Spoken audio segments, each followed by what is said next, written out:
So you don't have to get a jeweler's workbench to make jewelry. You can use one of these two that I'm going to show in this video to make a really nice setup and change it out and make it as modular as you would like to fit your needs. So let's get started. So this has been my workbench for years now, and it is just a simple workbench from Harbor Freight that was about $100 total. It has two drawers in it that hold a decent amount of tools. It has a bottom shelf, and it has an entire backboard that has a top shelf with a light built in. That being said, this is not meant to hold as much weight as I have on it at most times, and you can actually see some parts of it bending from all the weight. It doesn't do well against hammering, and it has flat edges, so you can't clamp anything onto this. So you might notice all these little inserts in here, and I just made a video about this that goes along with this particular video that will have a link up here that shows you what these are and how they work. But to make it quick, these allow me to mount whatever I want to my table. So if I needed this tool mounted, I put it up here, line it up with wherever my holes are for it, bolt it down, I can use it, and then unbolt it and move it, and store it somewhere when I'm not using it. And this allows for a lot of different options, and fix one problem with this particular setup. Like I said, there's nothing here for me to mount a bench pen to. So, with this piece of wood, that solves my entire problem, because I just put it here, bolt it down, and I have a ledge for my bench pen. So as you can see, this table is completely full of tools, and this is not how I would do work normally. I just wanted to demonstrate, and I wanted to set up a new workbench and show you how I'm going to organize all of this so I can use it all and then move it and store it all on that one bench without really having to move it around or find somewhere to store it like I have been for a long time. Mostly because I had to shoot videos and do work at the same time and move the camera around, so it limits my area.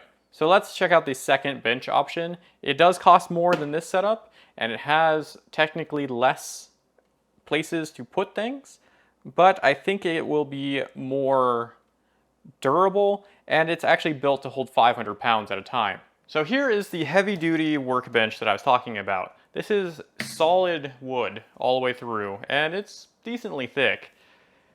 This will withstand all the weight from all of my heavy tools, and I can move it around. So if I need to use it, I can roll it out, use it, and if I want to put it out of the way, I can just roll it into a corner. So that is really nice, especially if you have a small area.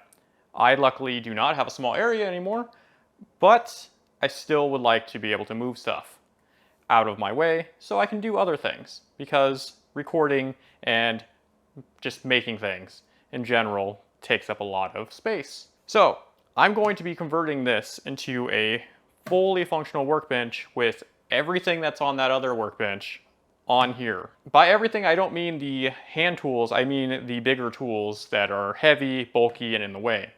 And I can also use this as a soldering setup. So on this table, I have this awesome light, which is completely adjustable and can lock in place.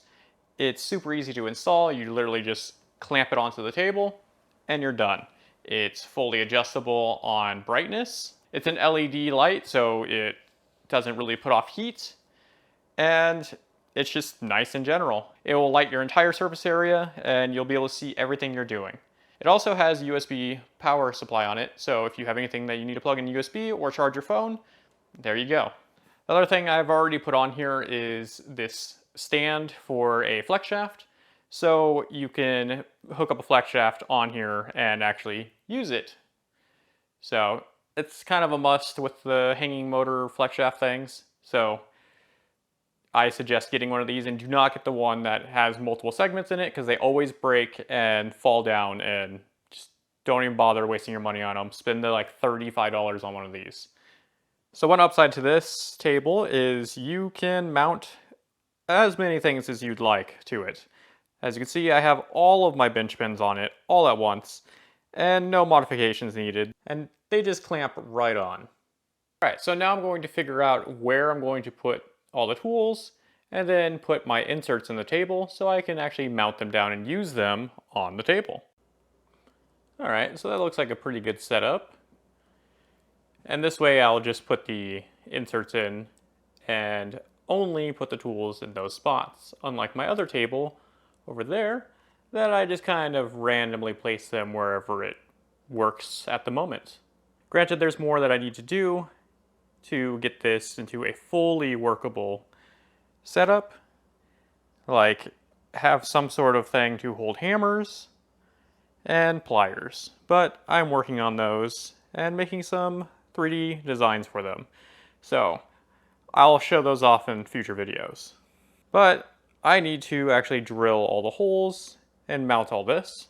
The other thing that this table needs is a power bank, so I can plug all the stuff into it, like the pickle pot and the light and any other things that need power, like the flex shaft motor. But other than that, that's 3 plugs. So when mounting these, you don't have to do all 4 holes all the way around. And this particular one has center ones that you can just put 1 on either side. I'm going to do all 4 on this, and probably the maximum amount on most of them, just because I can. But you don't have to. Like I said, you could put 2 in, so you put 1 on this side and 1 on the other side, and it'll be good to go. Another thing you can do is use a lead pencil and extend the lead out, or use a pen or something that can actually get down into the holes to mark your holes. That way you know exactly where the hole needs to be centered at. So you can see little circles here, and then I have one over there and the other side. But time to start drilling. I'm going to drill just 1 hole to start, and then put our piece in there and make sure that the depth and everything is good. You can just go through the table and be fine.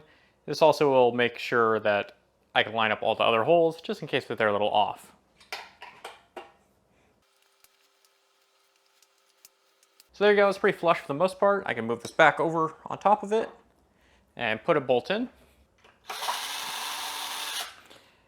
And I want to make sure that it's not tightened all the way down, because then I can't move this for one. And then this will give me a little bit of play to move around.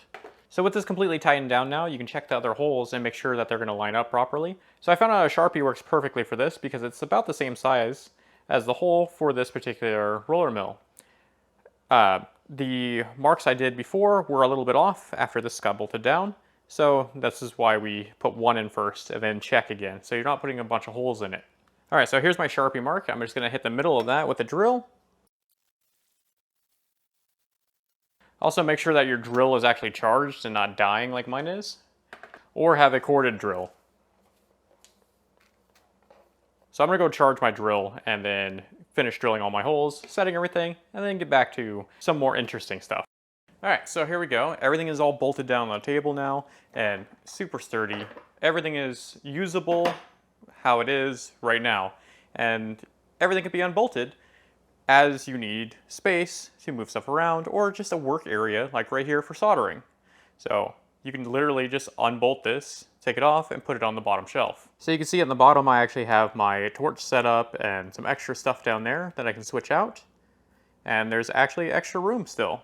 So if I need anything that's down here, I can easily switch it out with stuff on top of the table. So yeah, this is a really nice setup. And you could do it however you like, really. But I like how this all goes together and how all the tools are readily usable and accessible and can be switched out easily.